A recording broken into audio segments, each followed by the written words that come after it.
I was told I have cancer and only 2 years to live. I told my husband's family what the doctor had just told me in the hospital's phone booth. I expected that they wouldn't say harsh words to a woman who had been told she had only a few years to live, but I was wrong. Yay! I will get life insurance then. My husband's family was very happy to hear the news. I don't usually get angry, but when I heard those words, I lost my temper and went back to my parents' house. 3 years later, I received a call from my angry husband's family. It's too late for you to find out now. My name is Natalie.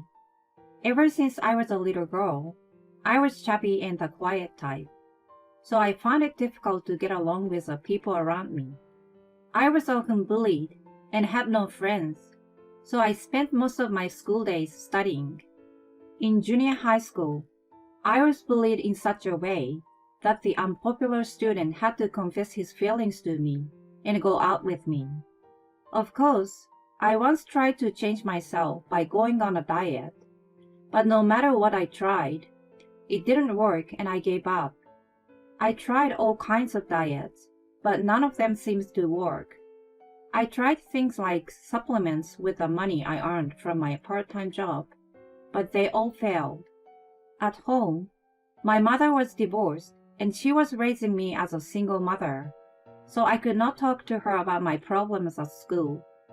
I did not want to cause unnecessary worry to my mother, who was doing her best to raise me by herself. She would ask me about school, but I would always lie and say that I was having a good time with my friends. However, I was able to get pretty good grades, probably because I worked so hard on my studies in such an environment. With this, I might be able to get a good job and repay my mother. Thinking that, I desperately went to job interviews at famous companies. I eventually got a job offer from one of those famous companies and started working right after graduating from college. I made some good friends at the company, started living on my own while I sent money home to my mother. 3 years after I joined the company, I was asked to go to a group blind date for the first time in my life. There I met my current husband, Logan Lopez, who was a handsome man. Logan is the opposite of me, as he was the mood maker at the blind date and popular with the girls. In other words, if I'm the shadow, he is the light.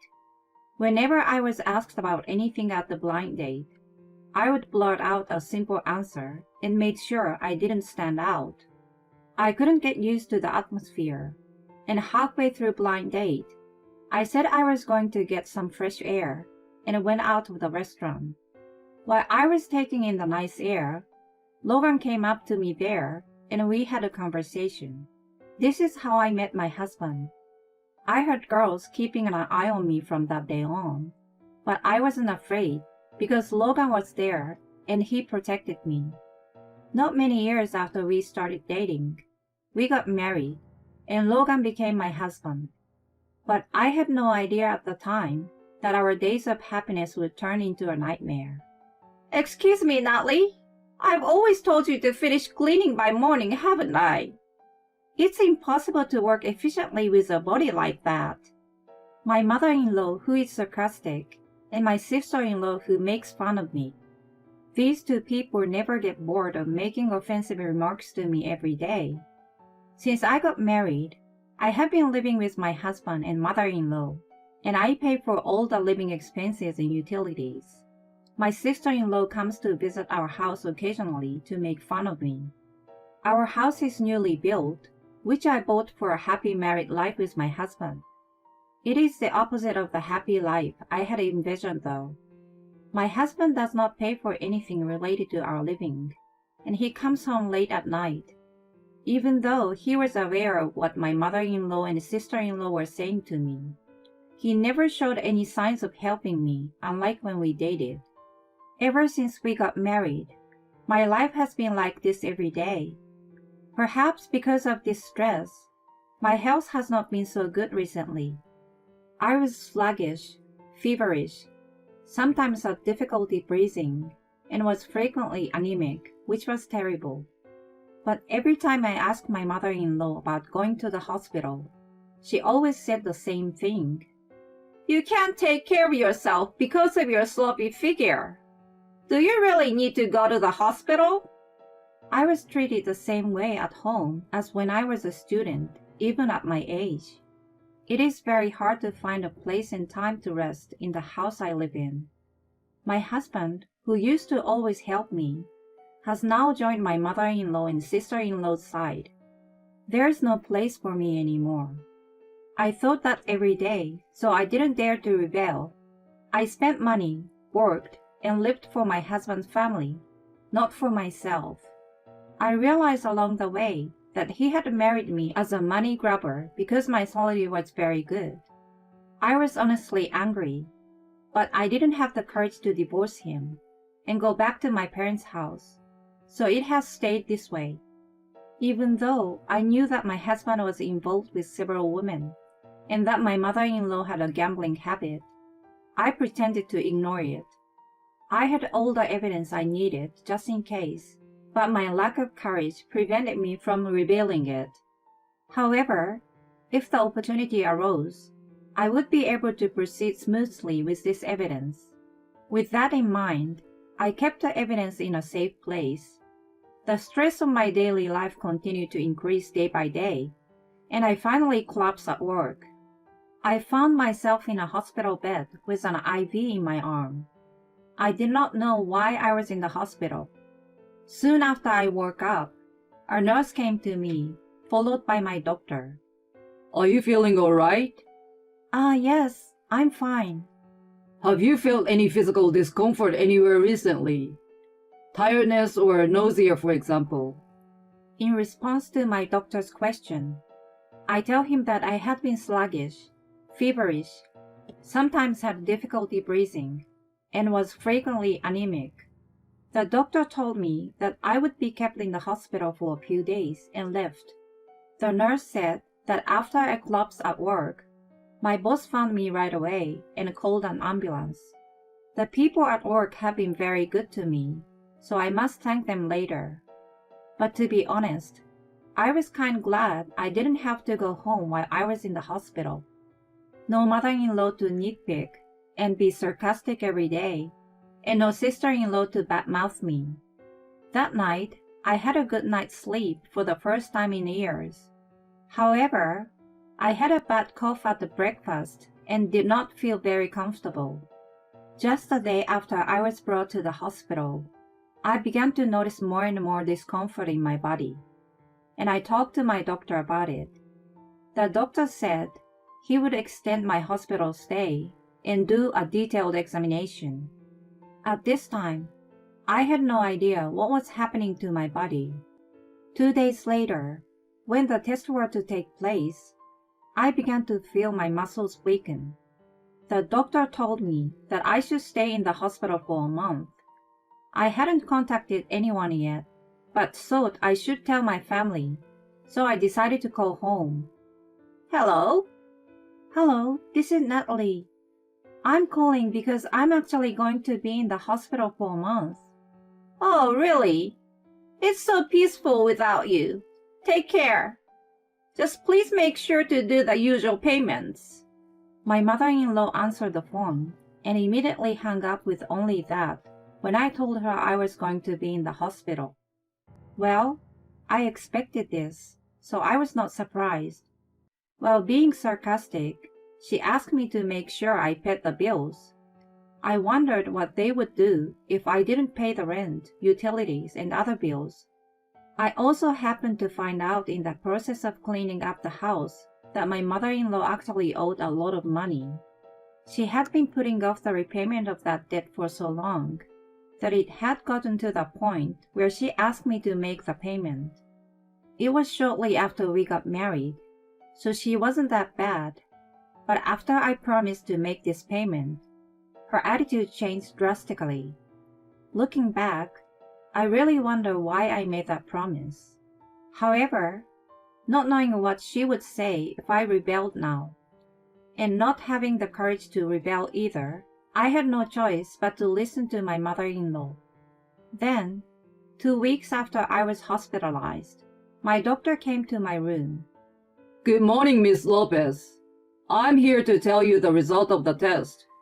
Thank you very much. How are they?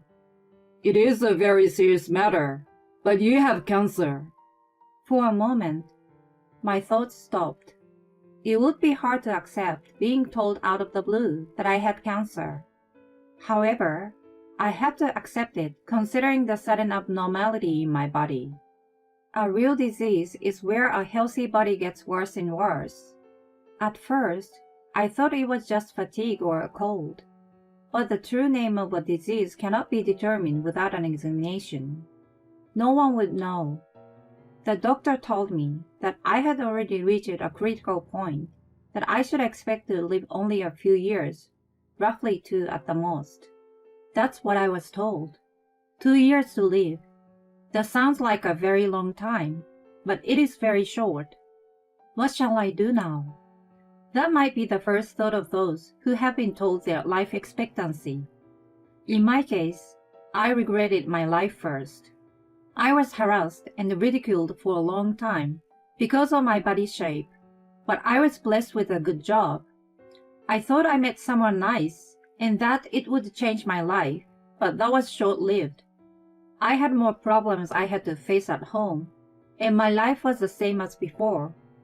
My life is too painful to tell. Okay, thank you for letting me know. Can I stay at home for the rest of my life?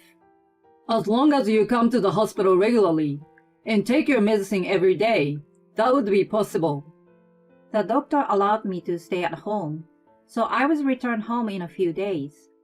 But I had to tell my family that I had been told I only had few years to live. Even my mother-in-law, who had been so rude to me, would probably be a little worried about me. I made a phone call thinking that, but of course, that never happened. I have to tell you, I have been diagnosed with cancer and have only 2 years to live. Yay! I will get life insurance then. I have to think about what I'm going to buy with that. What? My mother-in-law seemed very happy to hear that I had so little time left to live.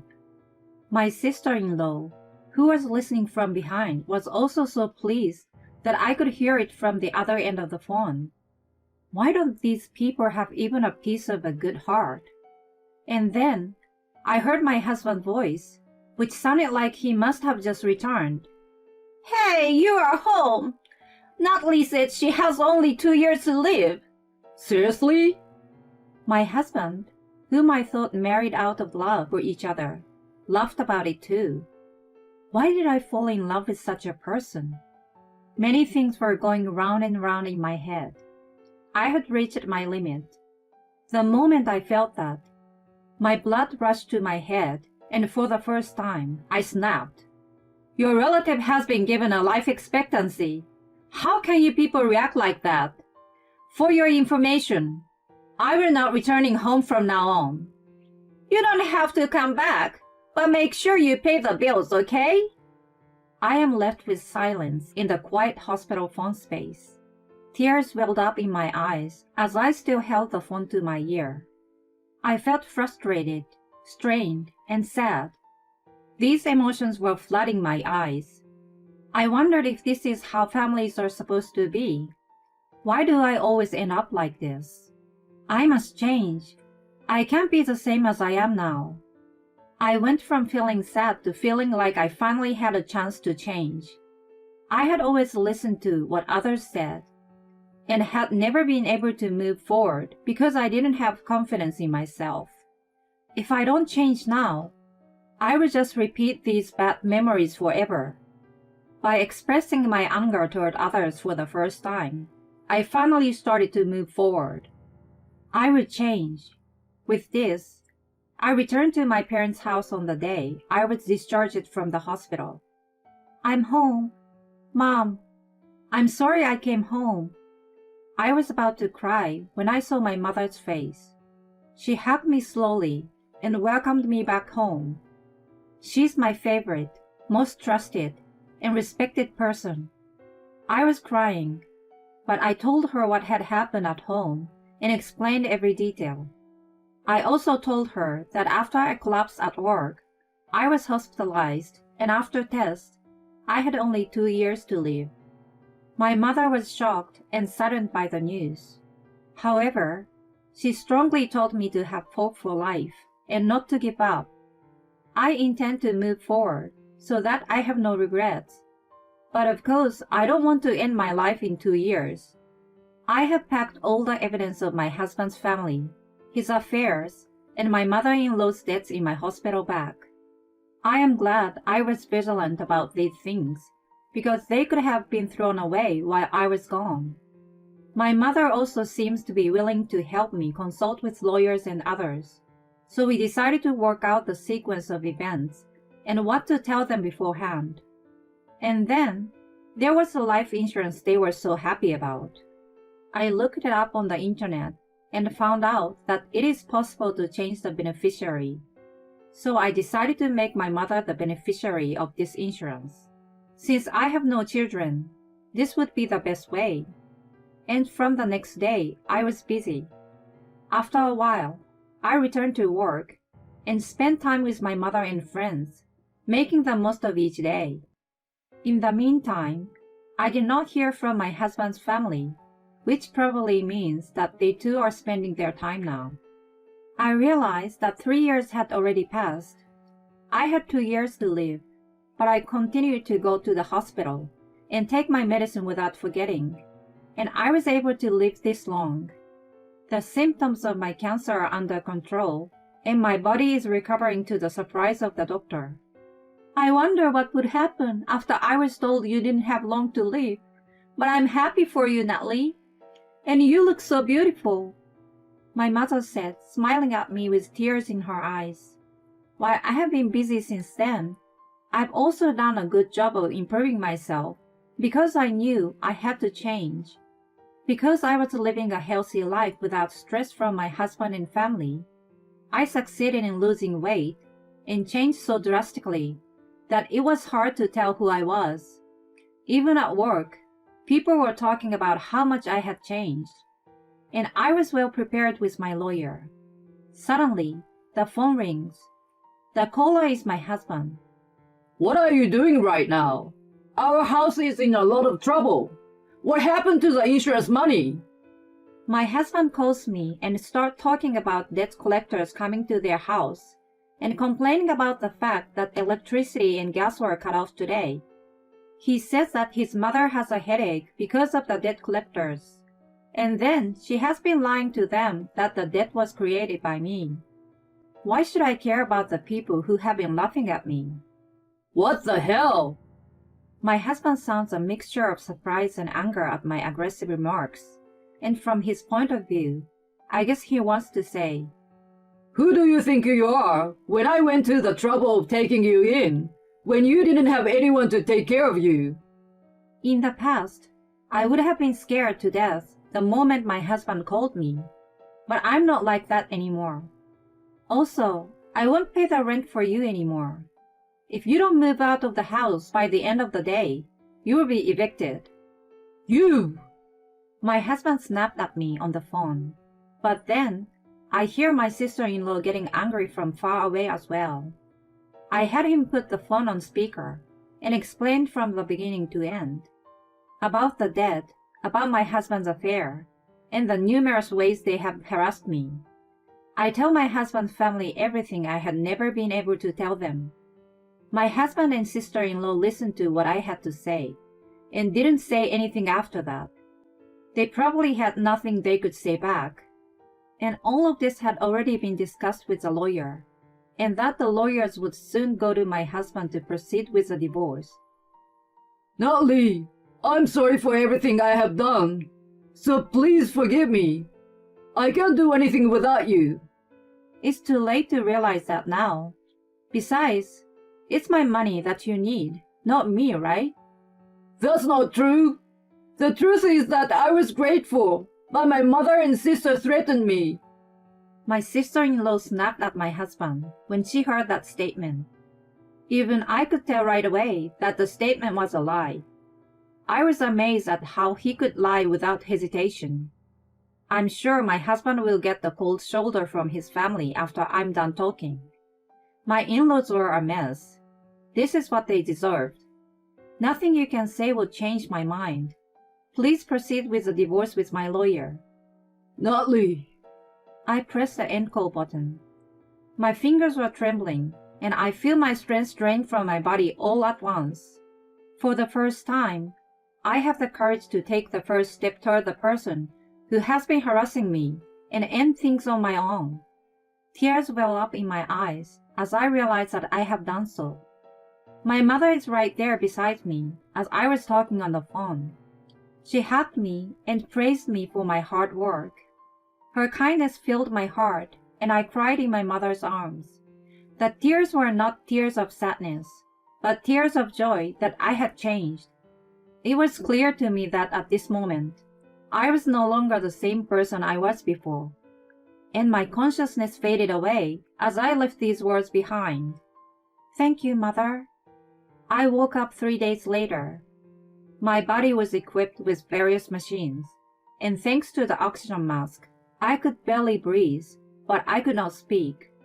I kind of understood the situation and overheard my mother and the doctor, who was sitting near my bed. This is probably her last moment. Thank you for everything you have done, doctor. Oh, I'm close. I was calm, as if I knew. Natalie, you've worked so hard. You did great. She looked with pain in her eyes as she squeezed my hand as hard as she could and patted me on the head. I wanted to say something to her, but the hardest part was that I couldn't even do that. I couldn't even move my body freely anymore. I wanted to express my gratitude directly to my mother, who was closest to me and helped me in so many ways. Natalie, after that, we were able to get a divorce for you. It was because you worked so hard. My mother tells me many stories as she cries, but even her words are becoming more and more distant from me. I can only hear the sound of a machine surrounding me. I felt my consciousness fading away, and I knew it was the end.